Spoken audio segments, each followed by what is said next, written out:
Hey guys, it's Sabby Sabs, and I have a special guest with me today. Her name is Ella McDonald. She is the Communications Director for Act On Mass. Welcome, Ella. Thank you so much for having me. Thanks so much for coming.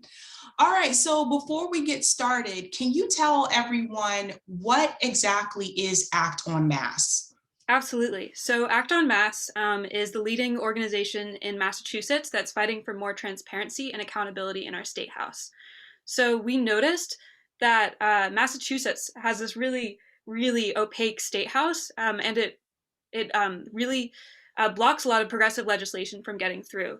So Act on Mass was founded in 2019. It's a fairly new org, and we've been doing a lot of work to educate voters on what's happening in the state house, to advocate for progressive issues, and to fight for transparency reforms that would make it so it's easier for constituents to know what's going on in their state house. Awesome. So one of the things that I saw on your website under the transparency items was that people might think that progressive policies are not getting through because of Governor Baker or Mhm. because people are not voting for progressive policies, but it says that that is actually not true. Can you elaborate on that? Absolutely. Yeah, I think this is a really key point, and it's something that I particularly noticed on the issue of climate. So I came into organizing through climate, through work with Sunrise Movement, which is a movement fighting for green jobs and a livable future. And especially in a state like Massachusetts, we see that there is overwhelming support for comprehensive climate reform. All over the Commonwealth, constituents want their representatives to pass comprehensive climate reform and act ahead of other states on the climate crisis.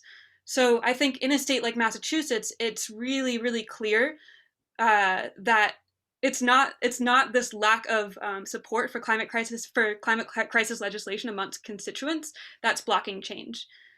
And so that led me to think sort of, okay, if it's not constituents, what is it? I learned that in the Massachusetts State House, uh, for the past 12 years, up until this session, the House has failed to pass any comprehensive climate reform. And until this year, we were set on a track to get to 100% renewable energy by 2105. And now that has been brought down to 2090, and that's been sort of celebrated as a big win. Mhm. As a climate organizer, that is still, I'm going to be 90 years old in 2090. And that's not really acceptable. So I think on an issue like climate, it really shows us how there's this huge disconnect between the popular opinion of constituents and what's happening in our state house. And one of the main reasons for that is that we can't actually hold our representatives accountable to the way that they're voting in their committees. So, for example, there's been a bill in the legislature for 100% renewable energy by 20, I believe it's by 2045. That session after session has never made its way out of committee. So session after session, in darkness, our legislators vote to send it to study, or they vote it down. And without knowing how our representatives vote, there's this huge disconnect where my representative and representatives all across the Commonwealth will campaign on climate as a key issue. They'll talk about how much they support the Green New Deal, how much they are fighting for my generation's future, and then somebody somewhere is killing this climate legislation, and without transparency, we don't know who that is. So I really see the state house as this critical place where climate legislation is getting held up. And there was actually a recent Brown study that was showing that actually one of the most significant barriers to passing climate legislation in Massachusetts is the state house and the lack of transparency. So that sort of validated what we already knew to be true, which is that they're just, without this accountability for our representatives, we can't pass overwhelmingly popular legislation. Wow. So I can pretty much guarantee that most people in Massachusetts do not know that. Right, absolutely. I Until maybe a year and a half ago when I started getting involved with state house politics, I had no idea. I assumed that we knew how our legislators vote because that's how democracy works. Mhm. And I think that's also strategic, right? I think that's something that really motivated me to act on issues of transparency. I noticed that young people uh, I mean, for the longest time, I felt like I didn't know enough to engage in politics, especially on a state level. I felt like I just wasn't paying attention enough, or I was too stupid, or I just like didn't understand what was happening. And over time, as I organized more and more, I realized that that's actually quite strategic for our legislators to make information about the legislature inaccessible to constituents and especially young people. Because when young people don't feel empowered to act, and just when people in general don't feel empowered to pay attention and engage in state house politics, it gives our legislators more power. So I started to realize that like it wasn't necessarily my fault. I mean, I probably could have done more to like read the legislature's website and all that, but it's really not our fault that we don't know what's going on. It is incredibly, incredibly difficult to find information about what's happening in our legislature. Wow. Yes. I want to get into some of the issues on that are on the website on Act Mass platform. So one of the issues is criminal justice. Massachusetts has some of the largest racial disparities in the country, and Massachusetts still has the mandatory minimum sentencing. Could you talk a little bit about that? Absolutely. And I'll preface this by saying that I am not an expert on this subject. I'm new to a lot of the state level advocacy. But yeah, this is definitely a huge, huge issue. And another one that, like, in a progressive state like Massachusetts, it's embarrassing that we are so behind on issues like criminal justice reform.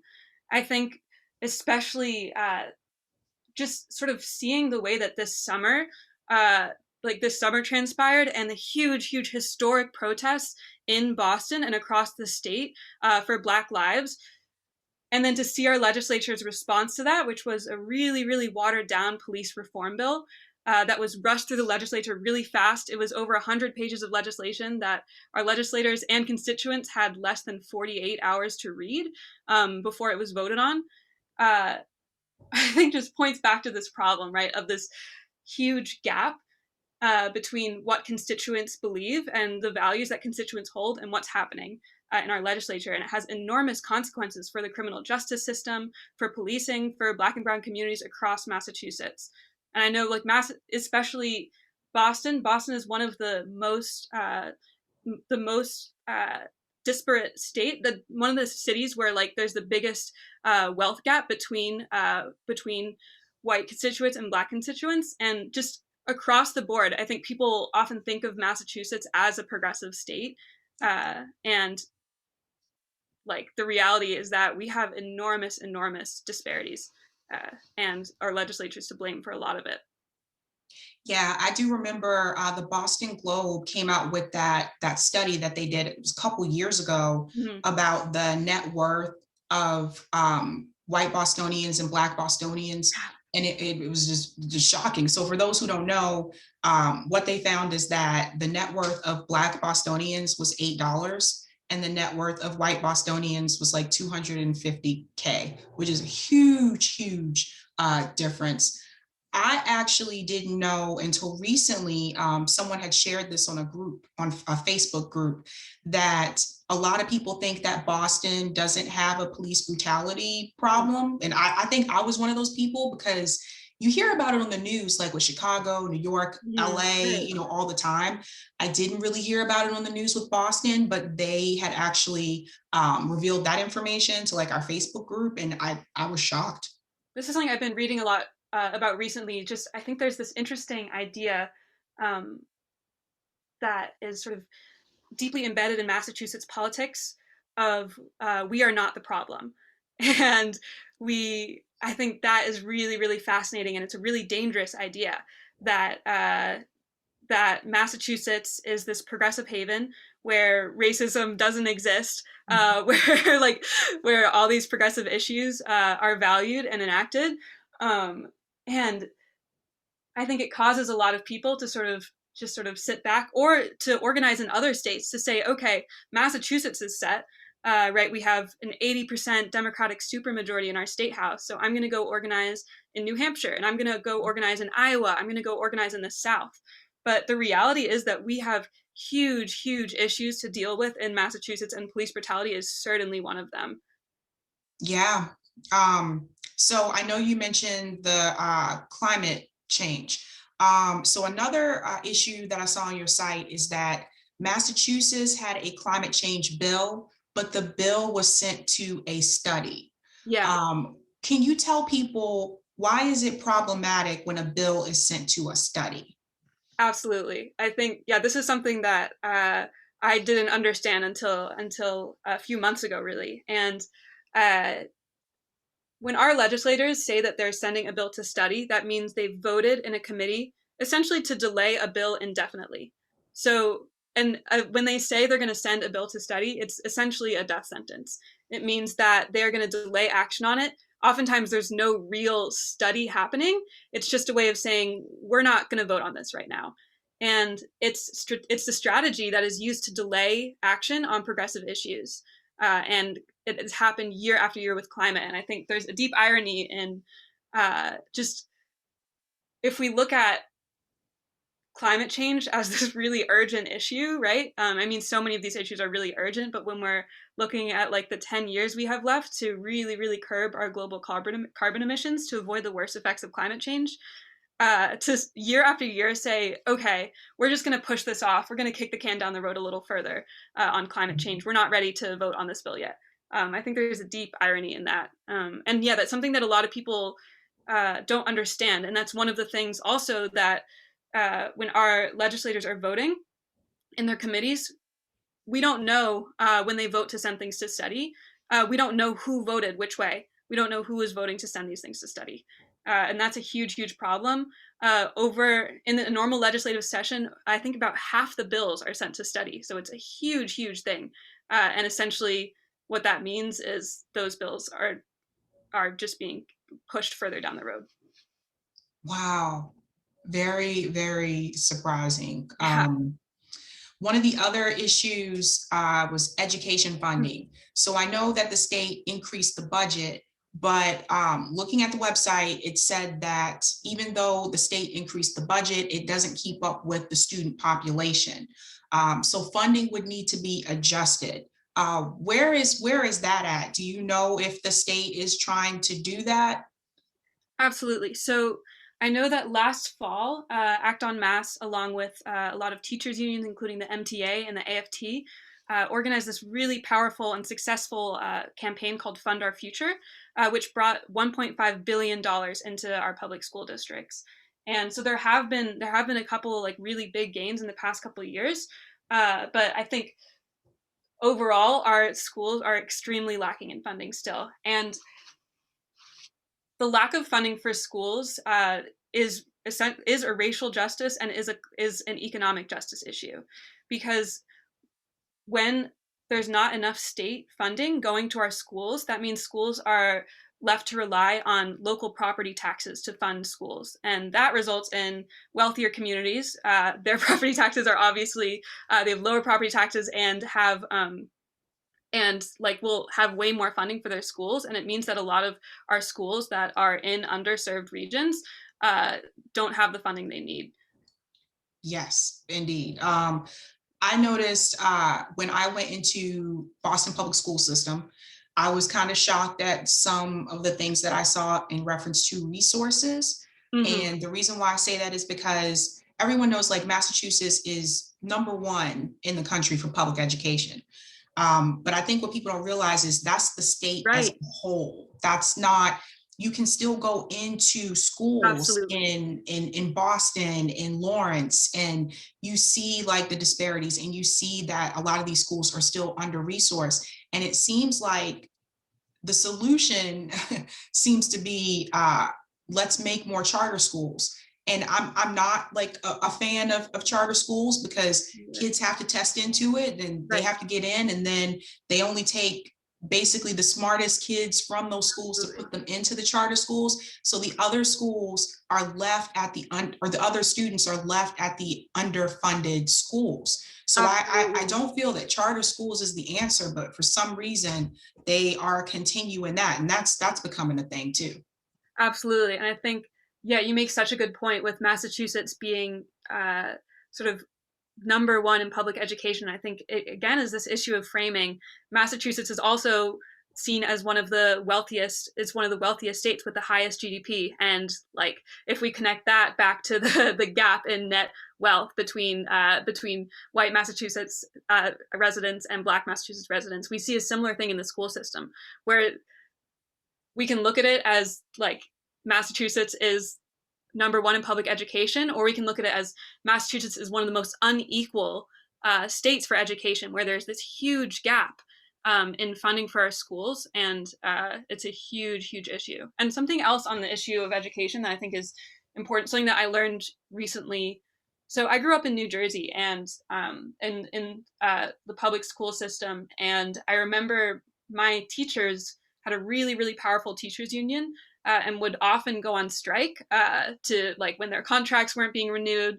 Like I think they're on strike right now with the school trying to rush them to reopen too fast. I learned just a couple months ago that in Massachusetts, teachers don't have the right to strike. It is actually illegal for teachers to go on strike. And I was kind of shocked to learn that. And I think that's especially sort of when we're looking at school reopening, the fact that teachers don't have that bargaining power is really, really shocking to me, and it definitely puts our public school system at a disadvantage. Definitely. I definitely agree on that. Now, I know that the last issue I want to get to, and this one is my really, really big one here, because I've done like a video about this as well. Gentrification. Mm-hmm. Huge problem here in Massachusetts, especially in the Boston area. Can you talk a little bit about that? One of the biggest things I've been looking at is the eviction moratorium, which has been like so needed early on in the pandemic, and which expired in October. I think just during a pandemic, like, so many people are so close to losing their homes, and like, we have a government that, like, right now really is valuing the profit of landlords and of developers over people's rights to housing.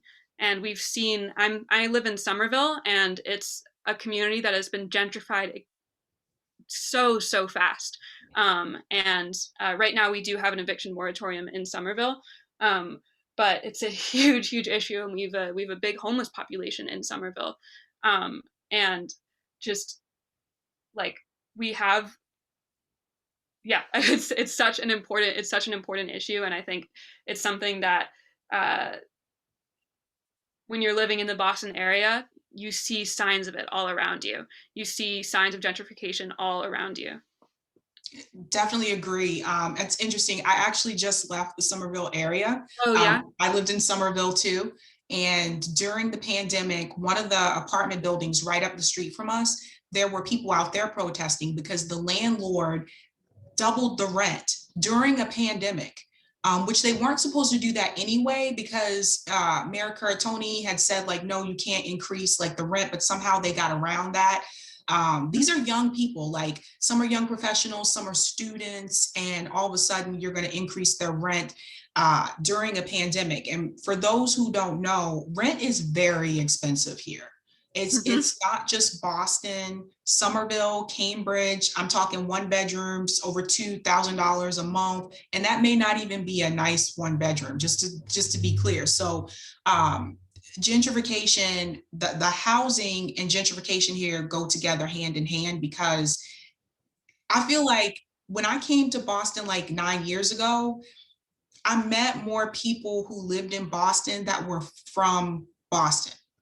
Now I feel like a lot of people have been pushed out because they just can't afford. The landlords continue to raise the rent because there are people coming in that will pay it. I've seen landlords like sell apartment buildings to people who say that they're going to build more, affordable housing, but they put up a condo like building. So I feel like Massachusetts, like especially the Boston area, they have not gotten a handle on that at all. I haven't seen the more affordable housing come in. They said they were going to do that. I continue to see like condos.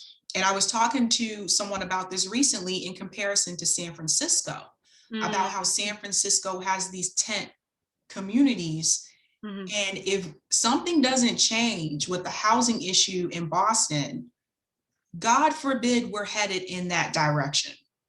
Absolutely, absolutely. I've been actually involved in some organizing with a project called Project Right to Housing in Cambridge, that is organized around homelessness in Cambridge. And I think a lot of people, again, sort of goes with this idea of this exceptionalism, or this idea that like we don't have these problems in Massachusetts. We're in a wealthy state, like we don't have these problems. There is a huge, huge homeless population in Cambridge. Um, and just one of like it's just been this really ridiculous fight to get basic rights to housing for the unhoused community. So um, under the Biden administration, there's actually federal funding through FEMA available for all like non-congregate shelters. So like allocating hotel rooms to unhoused people, there's completely 100% reimbursement. And even under Trump, there was a 75% reimbursement. And that's something that our cities have not done, have not taken advantage of. But I think overall, like, I don't know, I hold the firm belief that housing is a human right. And when we treat something that is a human right, like like a commodity, and when we treat it like this business, and don't ensure basic protections to people, that gets really dangerous when we start to prioritize profit and profit to landlords and developers over the rights of people to stay in the community that they grew up in, or just to have a home, to have running water, to know their rights as a tenant. That is a really big issue. Another thing on housing as well is that um, Massachusetts actually has a statewide ban on rent control. So that's something that, again, like coming from New Jersey, I was really shocked to find. I just sort of took that for granted. There is rent control in my town that I grew up in New Jersey, but that has really allowed rents to soar without really being checked, and is definitely shows in cities like Somerville and Cambridge. Yeah, and for people watching that don't know, we also don't have rent stability in Mm-hmm. Boston either. And that means that the landlords can increase the rent as much as they want. And at that point, your choice is to only move out and come up with the money to pay 3 months rent for another apartment, or you just pay the rent. You continue to pay like the rent increase. So what we've seen like over years is people have gone further and further out to get cheaper rent. And Mm-hmm. that also affects their commute because now they have a longer commute to come in and go to work. When my mom came to visit me the first time and I took her to Harvard Square, she was surprised to see so many homeless people at Harvard. And then the first thing she said was like, all these homeless people, but this is Harvard. This is like the number Right. one university in the world. And I said, yeah, this is Harvard. Like what you're seeing right now, like what you see in the movies, what you see on TV shows when they show like Harvard, like, no, this is what it really is. Yes, there is a large homeless population in Harvard Square. Um, it's just the reality with everything that's happened with the cost of living. Yeah, I think it's this really striking, just goes back to just this really striking like character, just quality of Massachusetts, that you can have the wealthiest university in the country, and a huge homeless population right in the same city, and just sort of the inequalities we see are really gaping.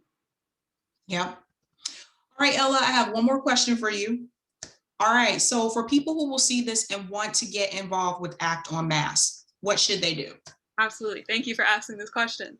So, Act on Mass is organizing right now. Our primary campaign is called Transparency is Power. And we are organizing around 3 rules reforms to make our state house more transparent. And I know, like, I don't know, it can seem kind of like, I don't know, when there are all these issues affecting people, like why focus on like the rules of the state house? That was a question that I had coming into this campaign. When we talk about all these critical issues like housing and climate, and criminal justice reform, but I think what Act on Mass has done a really good job of connecting the dots on is that transparency is really like the condition for all of the progressive changes we want to see in our state. Because without being able to hold our representatives accountable, without being able to know how they vote, we can't we can't win on progressive issues, and we've seen that session after session. So we have organized. We've been joined by over 3,000 constituents in over 100 districts across Massachusetts, people from all over the state who have called their representatives, who have sent emails to their representatives, have met with their representatives over Zoom to demand more transparency. And that's where I would love for people to get involved. So you can go to actonmass.org/the-campaign. You put that in text or something, and sign up for our Transparency is Power campaign. It's been a really, really, really powerful campaign that I'm really excited about. That's going to bring some much needed transparency to our state house. Awesome. Everyone, I'll be sure to put the link for Act on Mass in the description below. Ella, thank you so much for educating all of us today. Thank you so much for having me. It's really just a pleasure to talk about these issues. And yeah, I really appreciate the work that you're doing. Thank you. All right, I'll talk to you later. All right. Bye. Bye.